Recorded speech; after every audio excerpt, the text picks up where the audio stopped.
Hi, I'm Jared Logan. Welcome to my guest room. This is GM Toolbox from the Stream of Blood. In this series, we show you how to take a rule from one tabletop role-playing game and kind of graft it onto another tabletop role-playing game. Kind of like taking a helicopter blade and putting it on your car so you get a helicopter car, like in Mask.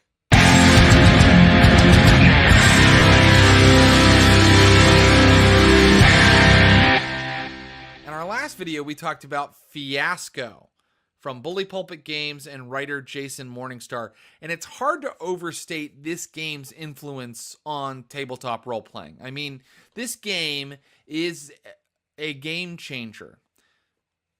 I should have written that gooder. It's a GM-less game about normal people caught up in dangerous capers, and it simulates films like Fargo, Bottle Rocket, Lock, Stock, and Two Smoking Barrels, and A Simple Plan. Last time, we talked about adding a phase from Fiasco, the tilt. I'm tilting the book to your games. By the way, side note, how insane is it that we are using a GM-less game to talk about GM advice? Huh? That's incredible.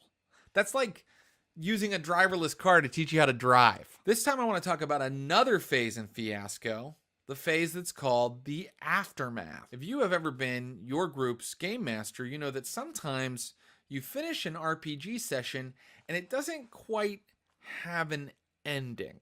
You're a good game master, so you don't railroad your PCs, and subsequently, they've just kind of gone on a wild goose chase. I mean, they had a fight. One of them died. They never found the magic item that you had hidden under the barn, and they decided not to be friends with the guy who was supposed to send them on the mission in the first place. Don't get me wrong, everyone had fun, but a game was played without any kind of story being told, and there's a need for closure there. Fiasco has a rule for this. At the end of a game of Fiasco, there is a phase called the Aftermath. The players all roll on a table, and they find out what happened to their character in the epilogue, in the aftermath, in the denouement, if you will.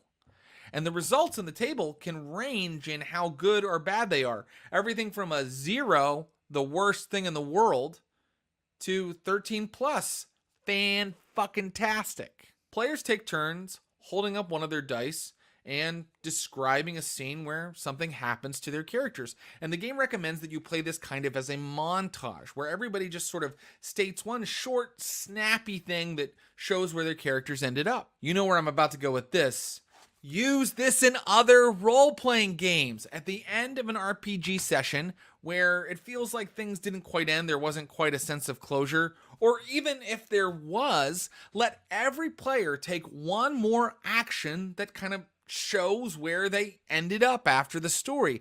I kind of like to frame it in my head as letting each player roll the dice one more time. In Dungeons & Dragons, a player that wanted to look down that left fork of the tunnel but didn't get a chance to, in the denouement, in the aftermath, he can take an expedition into that tunnel and find out what was there. In Call of Cthulhu, the player character who died can explain how he left the strange idol to his nephew and explain what his nephew does when he finds it. In Apocalypse World, the Hocus or cult leader can make one final roll to see if her religion takes over the entire settlement or is wiped out by a rival faith. In Fiasco, you determine whether a character's epilogue is good or bad based on a dice roll. Do the same thing in other role-playing games. Have them roll whatever skill they choose, whatever attribute they choose. If they get a success, happy ending. If they get a failure, sad ending. But the most important thing is letting the players frame the scene. Let them tell you what they want to do. And keep in mind, some players are brain damaged. Even if they get a success,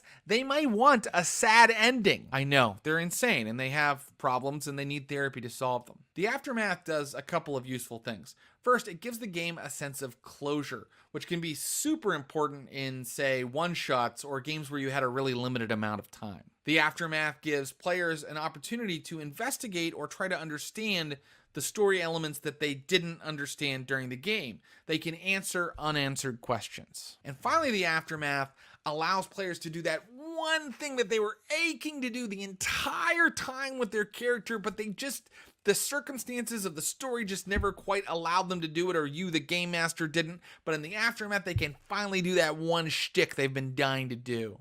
Go nuts, buddy. go for it. Remember to let the player set that aftermath scene, and remember to keep it short and sweet. Remember, tell them they get one last thing they can do, one action. What is it?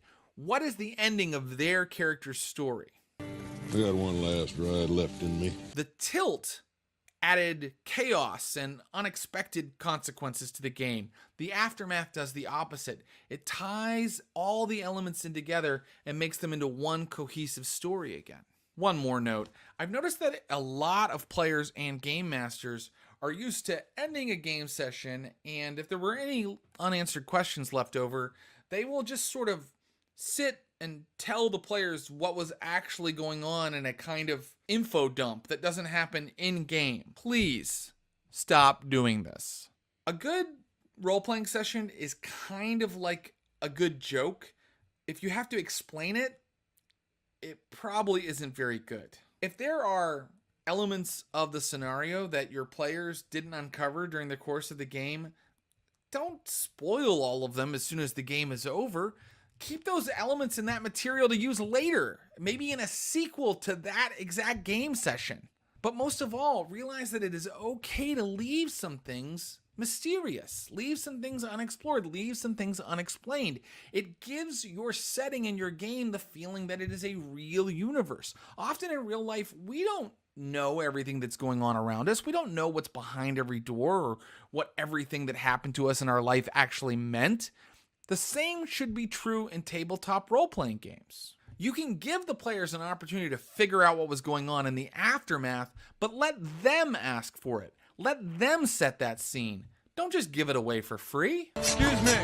Don't work for free. Fiasco is a game based on how people write movie scripts, but ironically, by following the rules in that game, you can make your world feel way more fleshed out, real, authentic, and three-dimensional. So next time you finish the game, don't just stare at your players and go, "Do you guys want to know what was going on there?" Instead, point the camera at them and yell action. This has been GM Toolbox from the Stream of Blood. If you like what you saw here, please subscribe to our YouTube channel.